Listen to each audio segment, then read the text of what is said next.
नमस्कार शेतकरी मित्रांनो, मी राहुल तांबे चिंचपूरमधून. तर आज आपल्याला जी पुढल्या बॅचची तयारी आहे, ती आजपासून सुरू होत आहे. त्याला मी यामधले जे सरपण असेल, लेंडी-खत असेल, ते पूर्णपणे बाहेर काढून लेंडी-खत दुसऱ्या क्षेत्रामध्ये टाकलंय आणि जे सरपण होतं, ते आपण पूर्णपणे पेटवून दिलेलं आहे. तर इथून पुढली जी प्रोसेस असते, ती त्यावर डिपेंड असते, की आपली पुढली बॅच ही कशी सक्सेस होते की फेल जाते.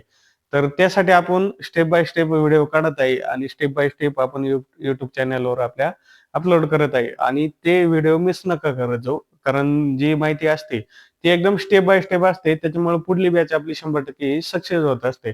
तर शेड निर्जंतुकीकरण करणं हे फार पुढल्या बॅचसाठी महत्त्वाचं असतं. आता ते आपण कसं करतो? तर आता आपण काल याच्यावरची जी सगळी सरपण वगैरे घाण होती, ती पूर्णपणे पेटवून दिलेली आहे आणि त्यानंतर आपण शेडवर लगेच साफ पाण्याने धुतलेलं नाही. तर त्याची थोडक्यात मी माहिती देतो कसं आपण साफ केलं पाहिजे. आपण फर्स्ट जी फवारणी घेत आहे त्याची आपण डेटॉलची फवारणी करत आहे.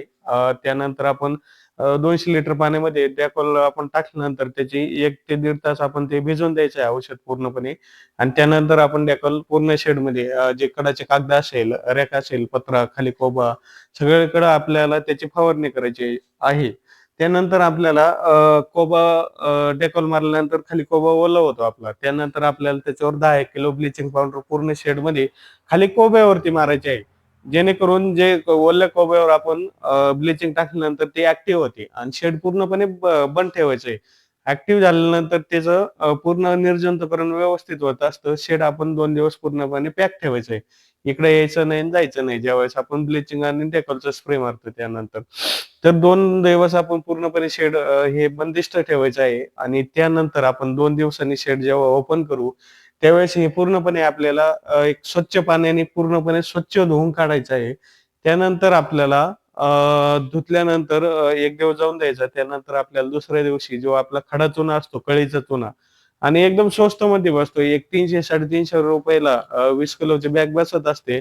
अ, शक्यतो तिचा वापर करत जा. कोंबडी फार्म जे असतात पोल्ट्री ते पण शेड निर्जंतुकीकरणासाठी खडा चुन्याचा वापर करत असतात. एकदम भारी रिझल्ट येत असतो. जर तुमच्या शेडवर कंटिन्यू ग्लासरी, फ्रॅक्चरी, खडू हे जे रोग येत असतात, त्यासाठी कळीचं चूना एकदम छानपैकी काम करत असतो. पूर्ण शेड एकदम व्यवस्थित निर्जंतुकीकरण होत असतं. आता त्यासाठी तुम्ही घाबरायचं नाही का आपलं शेड कागद पांढरे होतात, रॅक सफेद होतात, पत्रा सफेद होतो. या गोष्टीकडे लक्ष द्यायचं नाही. कारण आपल्याला आपल्याला पैसा कमवण्यासाठीच आपण शेड निर्माण केलेलं असतं आणि त्यासाठीच आपण त्याच्यातून पैसा कमवणार असतो. तर त्यासाठी आपण घाबरायचं नाही बा. आज स्प्रे मारल्यानंतर कागद ढवळे होतील बा, पत्रा ढवळा होतील बा. होऊन द्या काही अडचण नाही. आपल्याला ते पैसा कमवण्यासाठीच आपण शेड बांधलेलं असतं. तर त्यासाठी आपण कळीचा चुना 200 लिटर पाण्यामध्ये ड्रममध्ये आपण आधी कळीचा चुना टाकायचा असतो 20 किलो. त्यानंतर त्याच्यात 200 लिटर पाणी टाकल्यानंतर आपण त्याचं जे पाणी असतं ते उकळत असतं, टेम्परेचर धरतं. ते पाणी पूर्णपणे शेडमध्ये मारायचं आहे आपल्याला. रॅक असतील, पत्रा, कडाचे जे कागद वगैरे असतात आपले, शेडनेट असतं यावरती बाहेरून पण आणि आतून पण शेडमध्ये पूर्णपणे आपण त्याचा स्प्रे घ्यायचा आहे. त्यानंतर जी खाली निवळी शिल्लक राहते ती आपण कोब्यावरती पूर्णपणे पसरून द्यायची आहे. गोळाने अशी ती सारवल्या टाईप आपण करून घ्यायची आहे. एकदम चांगला रिझल्ट येत असतो. त्यानंतर आपण मग आसरं, शेरी स्वच्छ वगैरे मारलं तर काही अडचण नाही.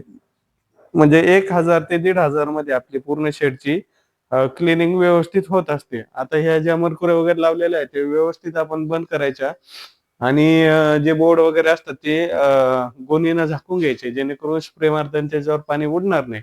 तर ही काळजी आपण घेतली पाहिजे. त्यानंतर आपण आता डेटॉलचा स्प्रे मारणार आहे आणि खाली ब्लिचिंग पावडर वगैरे पूर्णपणे मारून घेणार आहे. तर या पद्धतीनं क्लीनिंग करा. एकदम छान रिझल्ट येतो आणि 100% बॅच ही सक्सेस होते. तर व्हिडिओ इथून पुढले जे असतात ते कंटिन्यू बघत जा आणि एक पण व्हिडिओ मिस नका करत जाऊ.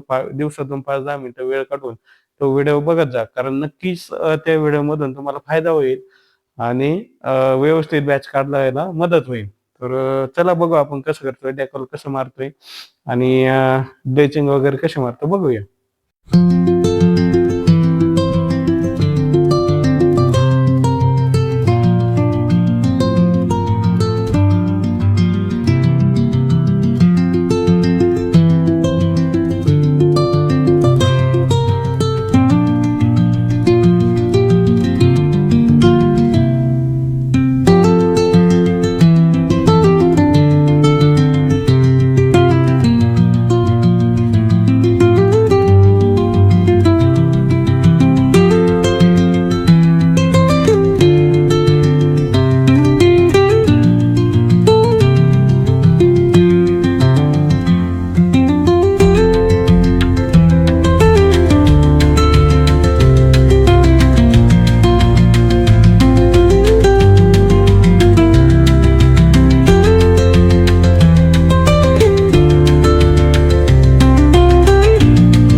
आता शेडमध्ये आपण पूर्णपणे डॅकॉल मारून घेतलेलं आहे, खाली कोबा ओला आहे.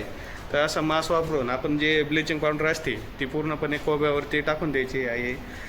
ब्लिचिंग ही ओला खाली कोबा असल्यावर टाकायची आहे, कारण पाण्याचा ब्लिचिंगचा संपर्क आल्यानंतर ब्लिचिंग ही पूर्णपणे ॲक्टिव्ह होत असते. तर या पद्धतीने आपण ब्लिचिंग पावडर खाली मारून घेणार आहे, जेणेकरून पूर्णपणे शेड हे निर्जंतुकरण होईल. तर चला, धन्यवाद. आज आपला शेड निर्जंतुकरणाचा पहिला दिवस होता आणि पहिली आपली फवारणी झालेली आहे.